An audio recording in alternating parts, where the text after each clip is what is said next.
The vehicle is equipped with an SOS emergency call system, through which a rescue call can be made automatically or manually in case of emergency. The rescue call can be set in the vehicle condition interface.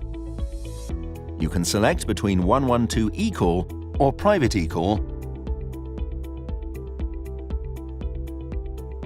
Once connected, the vehicle can be located and the vehicle information sent, effectively reducing the rescue time. When the SOS system is functioning regularly, the indicator is green. If the indicator is off or red, there is a system failure. Prompt troubleshooting is required.